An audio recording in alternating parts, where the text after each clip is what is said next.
Number 10, the unbearable weight of not being there. You've probably seen some movie where a brave hero gets sucked out into the cold vacuum of space, their body instantly freezing into a perfectly preserved floating popsicle.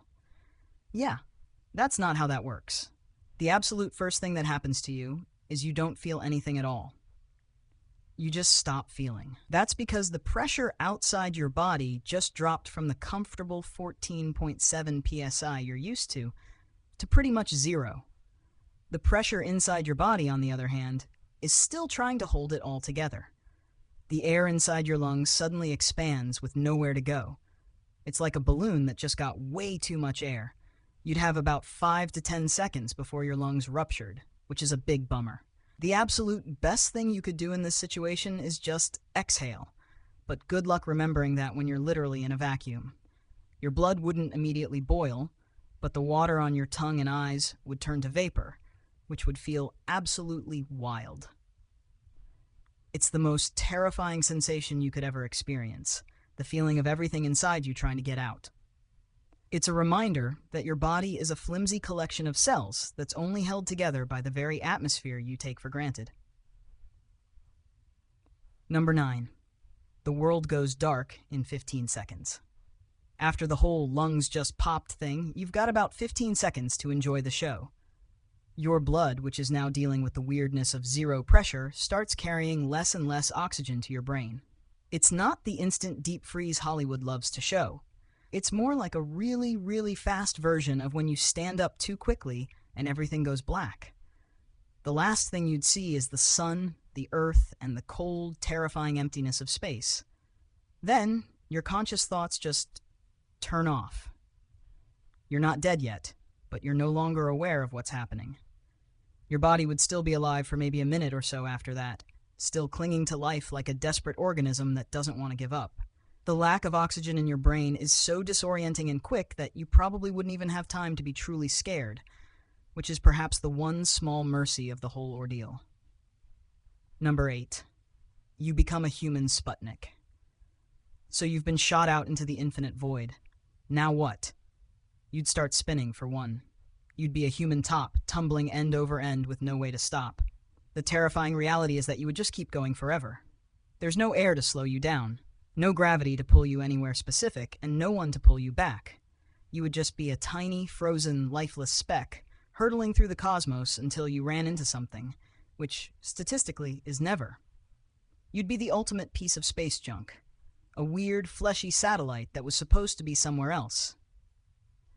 It's the ultimate feeling of powerlessness, the knowledge that your journey is over, but the universe's isn't. Number 7, the human flashlight. Okay, so you're tumbling, lifeless, and you've got about a minute left of your body just existing. What's happening inside that frozen, spinning shell? Well, the complete lack of pressure is making every bit of water in your body, your saliva, the moisture on your eyeballs, even the liquid in your organs, boil. Your skin, which is thankfully pretty elastic, can handle the swelling, so you won't explode like a cartoon character. But the boiling of all that liquid is trying to get out. And since space is basically a perfect insulator, the only way for your body to lose heat is through radiation. This is like being a tiny, sad human flashlight in the infinite dark, just giving off a tiny amount of heat that the rest of the universe doesn't even notice. The boiling is what's really doing you in. You'd lose all the gas in your lungs and a bunch of other water vapor, which would make you start to swell to about twice your normal size. This is what we call ebulism. It's like a very, very painful full-body balloon trick. Number 6. You won't instantly freeze. I know what you're thinking. Space is cold, right? Like minus a zillion degrees. And you're not wrong, but you're not entirely right either. Yes, the temperature in deep space is about 455 degrees Fahrenheit. But here's the thing. Temperature is a measure of how fast the atoms in something are moving. In space, there are almost no atoms to transfer that cold to your body. On Earth, if you put your hand in a freezer, the freezing air molecules are rushing past your skin, stealing all your warmth. In space, there's nothing to steal that warmth. You're a lonely, warm blob in an empty void. You'd actually start to cool down much slower than you would on a freezing night in Antarctica.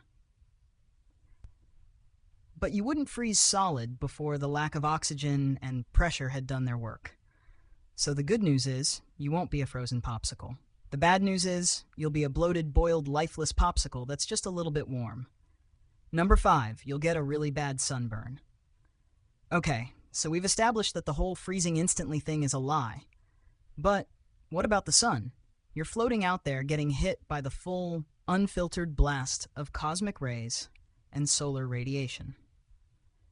On Earth, we have this magical thing called the atmosphere, which is basically a giant umbrella that protects us from all the dangerous stuff the sun throws our way. In space, you don't have that. You'd get the worst sunburn of your life in just a few seconds, but that's the least of your problems.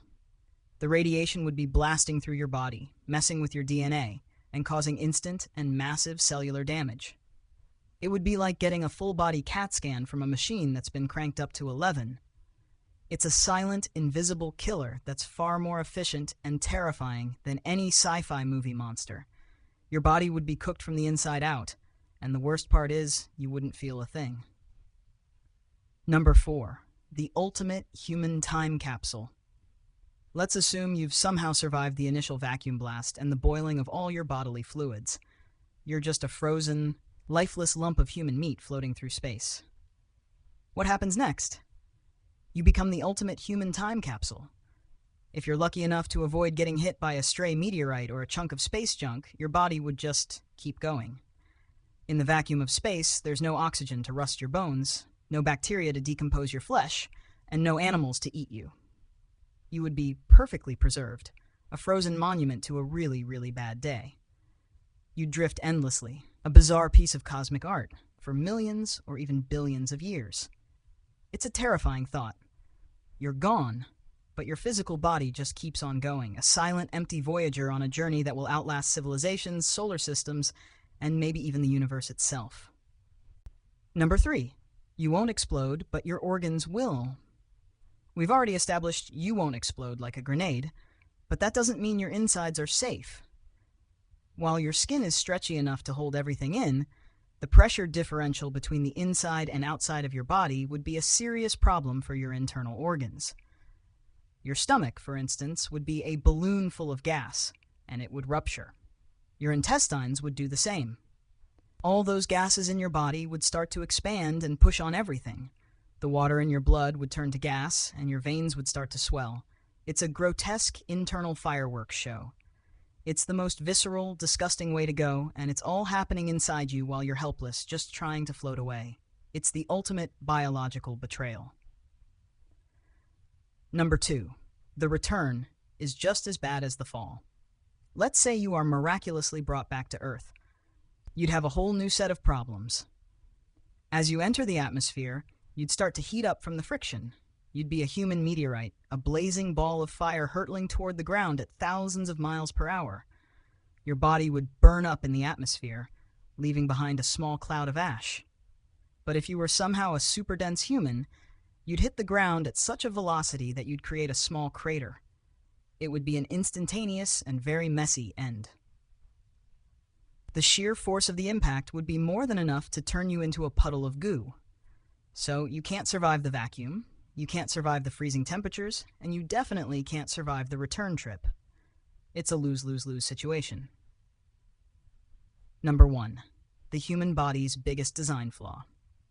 The absolute worst part of this entire scenario is that our bodies are completely and utterly unprepared for it. We are not designed for space. We are designed for the very specific, very rare conditions on the surface of a small planet.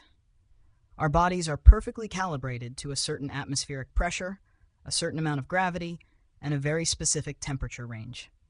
Take any of those things away, and we become a fragile, useless sack of meat.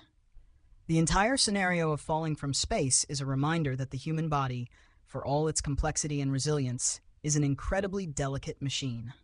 It's a testament to the power of our planet and how perfectly it is designed for us. Without it, we are nothing.